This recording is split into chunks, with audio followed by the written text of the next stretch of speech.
Lots of new stuff to the industry. Yeah. What have you got?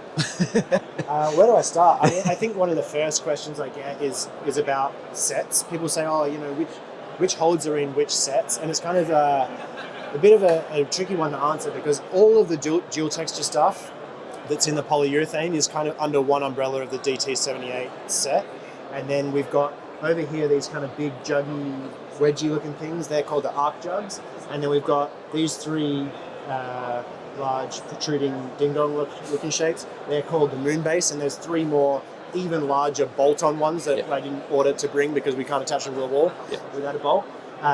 So they're the other sets, the moon base and the arc jugs, and then we've also got the jibs. But I've just kind of displayed it in a way that made sense to me. I think kind of pairing things in a way that I would suggest people to order via an order form. A lot of people, when they're ordering new holds, especially if they're not familiar with a set, might just put a 1 in the whole column if you go down a spreadsheet. I don't know how familiar with hold ordering you are.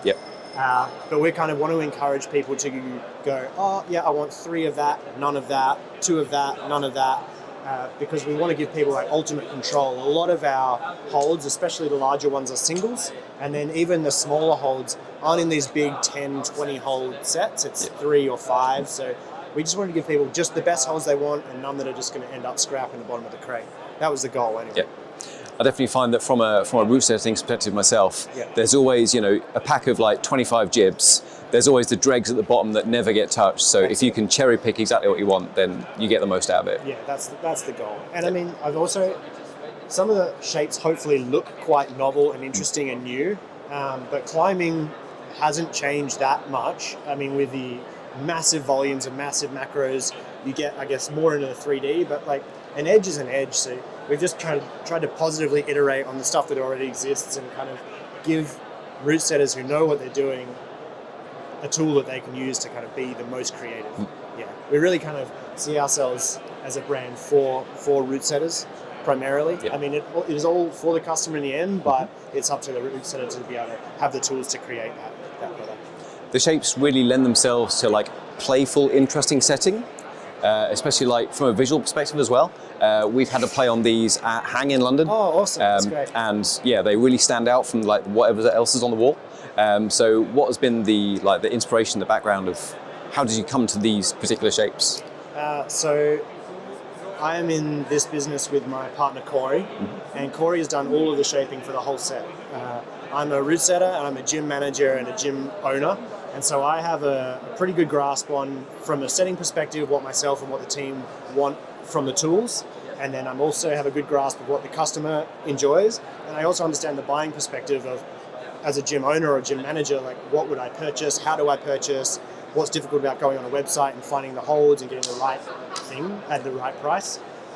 And so I've given myself the title of creative director for Motif Climbing. So I've basically given a whole lot of references and briefs to Corey, and he's gone away and kind of given his impression, artistic impression of what that would be. And then we go back and forth and we talk about sets and how stuff's going to work together.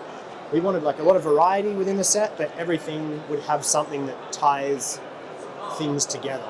I think a lot of brands might have one single kind of footprint and then a million varieties of a type of jug or sloper or whatever it is, and that's cool. It's really easy to buy, but what us and a lot of other high-level people who care about route setting like to do is kind of mix and match and pick things that maybe don't obviously go cookie cutter together, and give them the possibility to kind of find and create and pair things in a creative and fun way. So that's the goal. Nice. See you, Joseph. With regards to manufacturing, are they being made in Oz and shipped over, or have you got manufacturing in the location? Everything's out of Castline in China. So Castline is China's biggest manufacturer. They're probably most well known for their fiberglass, like Cheetah and Expression, Artline are all getting their fiberglass over there. Okay, cool. Thank you. Thanks a lot. Great to meet you. Appreciate it, guys.